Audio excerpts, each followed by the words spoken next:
Okay.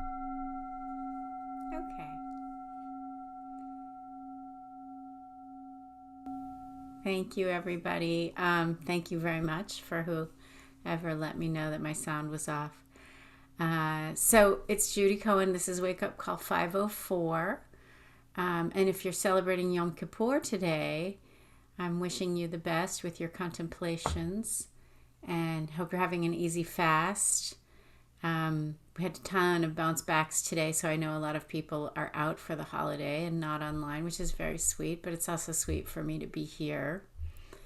So, we've been looking at the Four Noble Truths, the foundational teaching of mindfulness.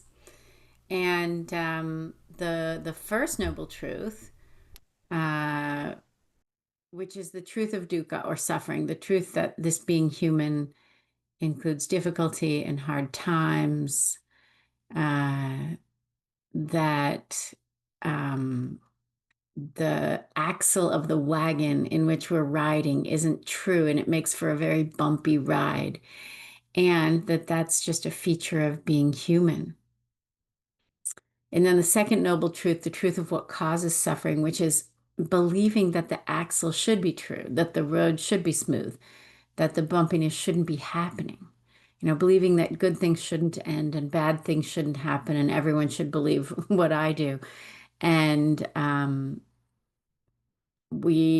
people, the people I love and care about, and everybody should be exempt from old age and sickness and death. And just in general, that I ought to be able to upgrade my incarnation, right? When when I believe that, that's when suffering happens. When I believe those things and then cling to those beliefs and then act on them. And when any of us do that, we walk around with a kind of a rope burn, a terrible rope burn on our hands, on our hearts, right? From holding on. So that's the second noble truth, the truth of the cause of suffering. So here we are at the third noble truth today, and the third noble truth is the truth of the end of suffering. And I just want to say, this is not the end of suffering on a systemic level, right? For that, we need other mindfulness tools, other understandings. But the end of suffering on a personal level, the third noble truth, that's what the third noble truth addresses. And of course, even though it isn't directly about helping others or ending suffering for others, when we realize the truth of the third noble truth in our own direct experience, it does make us better friends, better lovers, better colleagues, better family members, better leaders. And so in that way, it does point in the direction of ending suffering on a systemic level. And it's simple, really, but it's not easy, right? The instruction of the third noble truth, the thing we need to realize is that to stop suffering on a personal level, we just need to let go. So then the question, what does that mean? And it basically means pay attention moment to moment, no matter what's happening, and be there for what's happening.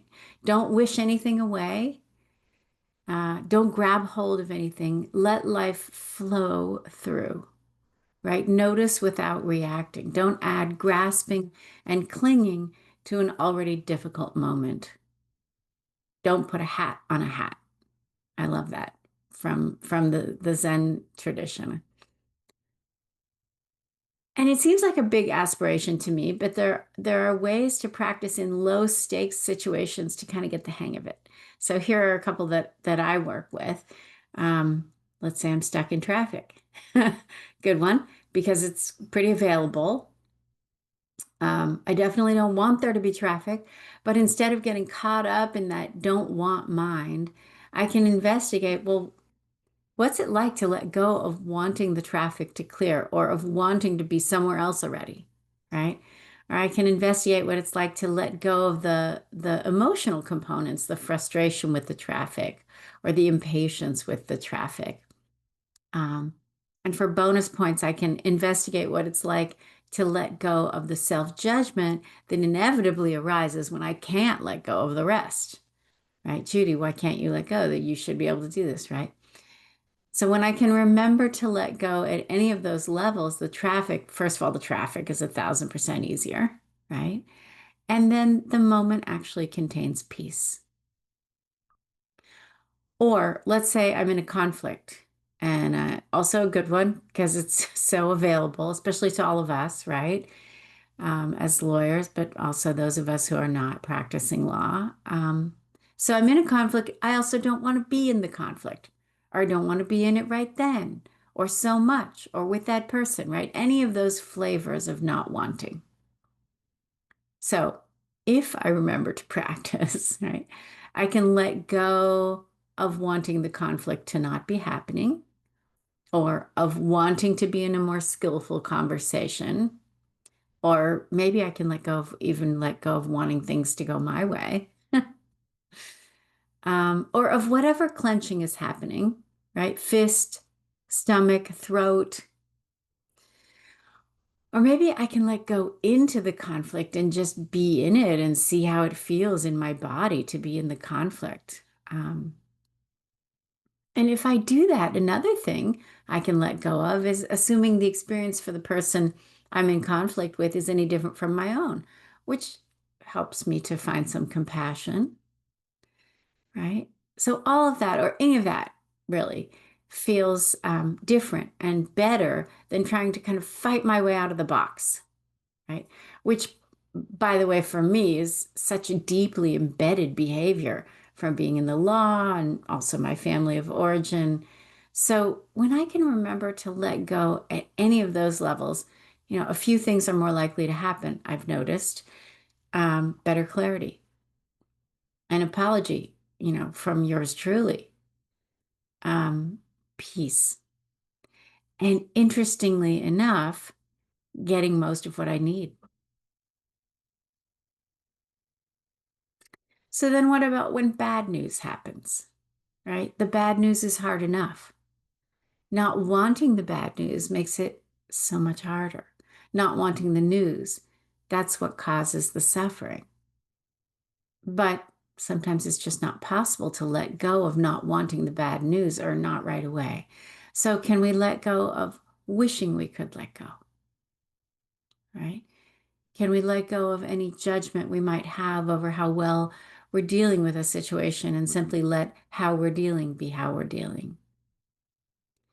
I mean, for me, if I can do any of that, I'm either left with, or at least closer to, the actual pain and sorrow of being human right now in this body with this heart, which is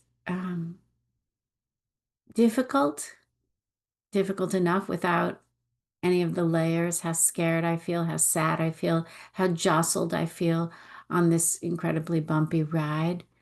But also, there's a kind of peace in that too. So then how to do any of this letting go? And I love what Mark Nunberg said. He in a talk at the Cambridge Insight Meditation Center, and he suggested that we don't need to want to let go. There doesn't need to be that component in the letting go. We only need to watch for the moments of grasping or clinging or not wanting things to be what they are. And just watch for those moments. And when we see them, watch what happens. And Mark says when we see them, we'll just naturally let go. So feels like an interesting invitation, interesting practice, or beautiful possibility. Because often what I notice when I notice grasping and clinging and then letting go, is that I'm not only letting go of something, but I'm also letting go into something. So I might be in a difficult moment and wishing it were otherwise, but when I let go of wishing it were otherwise, I'm letting go into the peace that I was naming, into the peace of the moment, even when it's a difficult one. And that feels like a beautiful thing, to try to remember over and over to let go no matter what's happening, to let go of wanting things to slow down or speed up or be different, to let go of not wanting the moment to feel the way it does, just to let go of everything and be whatever be with whatever is there, joy, anger, celebration, despair. And in doing that, let go into peace as a possibility and as a refuge, no matter how bumpy the ride.